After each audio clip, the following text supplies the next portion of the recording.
Adam, do you know where William Shakespeare was born? No. Why would I know that? Why not? Willie Shakes was a human male born in Stratford-upon-Avon in the Kingdom of England to John Shakespeare and Mary Shakespeare. He was baptized on the 26th of April, 1564. Shakespeare was most likely educated at the King's New School in Stratford. At the age of 18, Shakespeare married Anne Hathaway, a 26-year-old. 6 months after the marriage, Anne Hathaway gave birth to Susanna. 2 years later, she had the twins Hamnet and Judith. Around 1592, Shakespeare moved to London and joined the Lord Chamberlain's men. When King James I came to power, the Lord Chamberlain's men changed its name to the King's Men. The troupe built a theatre on the banks of the Thames and called it the Globe Theatre. Shakes wrote a total of 37 plays and too many sonnets. Willie Shakes died on the 23rd of April. We will be performing a scene from Macbeth that exemplifies their character traits. Macbeth is the titular character in this play. He begins as a noble servant, but descends after falling victim to temptation. The play follows him as he goes through with increasingly dastardly deeds. Lady Macbeth is Macbeth's wife. Her main purpose is to persuade him to murder Duncan. She eventually does, but meets a fitting end after going crazy. Banquo is Macbeth's companion in the beginning of the play. After Macbeth loses his morals, Banquo gets thrown under the bus. Banquo represents the lengths people will go for their own gain and the insurmountable power of fate.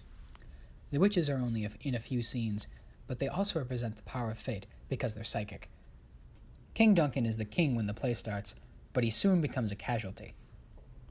The play named after the character Macbeth was written in 1606 during King James I's reign. During this time, Shakespeare tended to write more dark plays, often cynical, to represent the uncertainty of the time. This is definitely one of those plays. For all of you who never stood a chance when reading it in class 2 years ago, the play opens with 3 witches briefly doing witchy things. Then Macbeth and Banquo come back from war victories. During their travels, they come across the 3 witches from the opening scene, and they prophesize, "All hail Macbeth, hail to thee, Thane of Glamis. All hail Macbeth, hail to thee, Thane of Cawdor. All hail Macbeth, that shalt be king hereafter." The 2 are skeptical until Macbeth is told that he has been made Thane of Cawdor. Later, Macbeth invites King Duncan to his castle and writes Lady Macbeth a letter telling her the strange happenings. Upon hearing this, Lady Macbeth wants blood. She wants Macbeth to be king, so she persuades him to murder Duncan that night. The 2 plan to get the servants blackout drunk so they won't remember what happened and the murder can be blamed on them. During these plans, Macbeth begins to have some doubts, but Lady Macbeth persuades him to kill anyways. We will be performing Act 1, Scene 7, in which Macbeth struggles with the unloyal guilt. Please note that halfway through the performance, somebody uttered the cursed word, Macbeth, which you should never say in a theater, and the actor playing the part suddenly died and was replaced. If it were done when 'tis done, then 'twere well it were done quickly. If the assassination could trammel up the consequence, and catch with his surcease success, that but this blow might be the be-all and the end-all here. But here upon this bank and shoal of time, we'll jump the life to come. But in these cases, we still have judgment here, that we teach but bloody instructions, which being taught return to plague the inventor. This even-handed justice commends the ingredients of our own poisoned chalice to our own lips. He's here in double trust, first as I am his kinsman and his subject, strong both against the deed, then as his host, who should against his murderer shut the door, not bear the knife myself. Besides, this Duncan hath borne his faculties so meek, hath been so clear in his great office, that his virtues will plead like angels, trumpet-tongued against the deep damnation of his taking off. And pity, like a newborn babe, striding the blast, or heaven's cherubim, horsed upon the sightless couriers of the air, shall blow the horrid deed in every eye, that tears shall drown the wind. I have no spur to prick the sides of my intent, but only vaulting ambition, which o'erleaps itself and falls on the other. How now? What news? He has almost sunk. Why have you left the chamber? Hath he asked for me? Know you not he has? We will proceed no further in this business. He hath honoured me of late, and I have but golden opinions from all sorts of people, which would be worn now in their newest gloss. Not cast aside so soon? Was the hope drunk wherein you dressed yourself? Hath it slept since, and wakes it now to look so green and pale at what it did so freely? From this time such I count thy love. Art thou afeard to be the same in thine own act and valour, as thou art in desire? Wouldst thou have that which thou esteemest the most ornament of life, and live a coward in thine own esteem, letting I dare not wait upon I would, like the poor cat in the adage? Prithee, peace. I dare do all that may become a man. Who dares do more is none. What beast was then that made you break this enterprise to me, when you durst do it? Then you were a man, and to be more than what you were, you would be so much more than man, nor time nor place that did then adhere, and yet you would make both. They have made themselves, and that their fitness now does unmake you, I have given suck. And now how tender 'tis to love the babe that milks me. I would, while it was smiling in my face, have plucked my nipples from his boneless gum, and dashed the brains out, had I so sworn to do as you have done. If we should fail? We fail, but screw your courage to the sticking place and will not fail. When Duncan is asleep, whereto the rather shall his day's hard journey soundly invite him.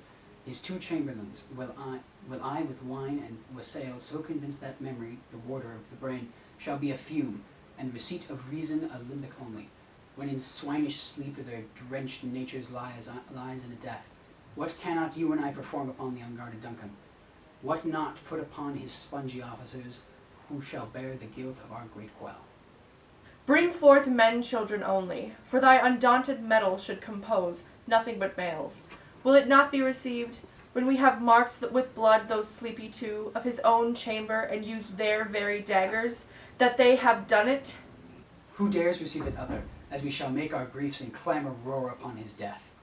I am settled, and bend up, each corporal agent to this terrible feat. Away, and mock the time with fairest show.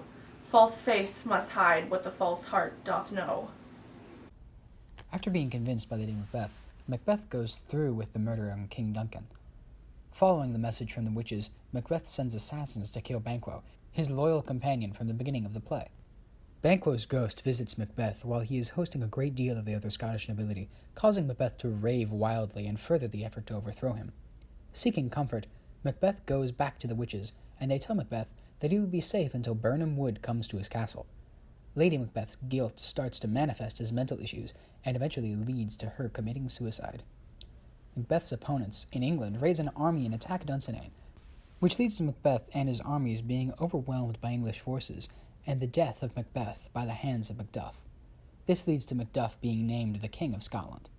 The scene we chose is important because it highlights a few important characteristics of Macbeth and Lady Macbeth. It clearly shows the differences in their personalities. It shows Lady Macbeth as blindly ambitious, cutthroat, and cavalier. She never falters in her decision to murder King Duncan to become queen. Macbeth, however, backs down after his initial courage. He says that he shouldn't kill King Duncan because the king has shown him such good favor. This shows that Macbeth is much more cautious and rational, at least in the opening acts of the play. Macbeth is one of Shakespeare's enduring masterpieces. It is one of the most reproduced plays written by Shakespeare. It is also one of the shortest of Shakespeare's tragedies. The discussion of the themes of fate, gender roles, and passion have made the play an iconic fixture of our culture. The theme of fate is most strongly exemplified in Macbeth by the witches. The witches prophesy the upcoming events in the play. At first, Macbeth doesn't believe them, but it soon becomes apparent that they were speaking the truth. The prophecy of the witches is immediately confirmed by the fact that Macbeth has become the Thane of Cawdor. Macbeth's credulity towards the witches inadvertently fulfills their prophecy. The witches prophesy that Macbeth will become the king. However, they do not tell him the way in which he will become the king. The ghastly route that Macbeth and his wife take to achieve their ends and fulfill their fate was entirely of their own volition. The theme of gender roles is also prevalent.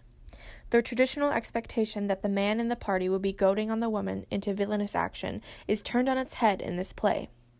Lady Macbeth even goes as far to ridicule Macbeth for his cowardice when on the cusp of committing villainous acts. Lady Macbeth takes a traditionally male role in dictating her husband's action and being the more dominant party in their marriage. This is especially apparent in the scene we performed. Lady Macbeth criticizes Macbeth and calls him less of a man, while Macbeth tells her that she should only bear male children to not corrupt any daughters she might have. The final overarching theme is passion. Lady Macbeth is very passionate about her goals. She uses impassioned, artful trickery to persuade the more docile Macbeth to see her point of view. Macbeth is much more rational. He seems to understand the gravity of the murder he plans on committing, and is much more hesitant than her.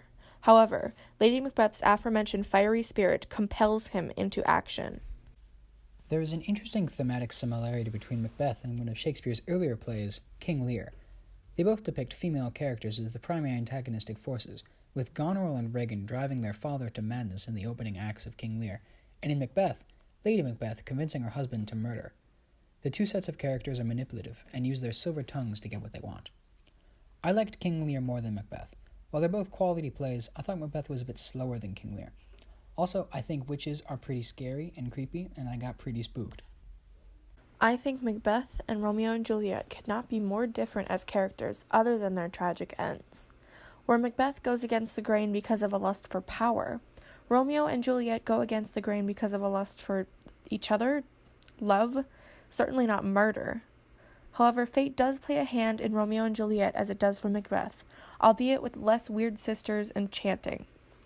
Personally, I liked Macbeth better than Romeo and Juliet, probably because of the strength and blatant Machiavellianism from Lady Macbeth. It's refreshing to see a woman with such power and self-assuredness from a time when the most empowering thing a woman was allowed to do was take goods to the market. I don't mean to discredit Romeo and Juliet, though, as people often do. It's a fantastic play with scenes for all types of people's interests. The audience waits on the edge of their seat, hoping the kids will make it, and knowing in their hearts they won't. Like Titanic.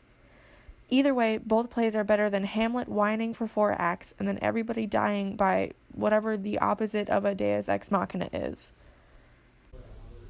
Hey, it's me, Chase Reisinger. In both Hamlet and Macbeth, there are supernatural events that kick off the beginning of the story. In Macbeth, 3 witches appear and tell Macbeth the future. In Hamlet, the ghost of Hamlet's father appears to Hamlet and tells him the truth about what really happened. Without either of these influences, the main story would have progressed very differently.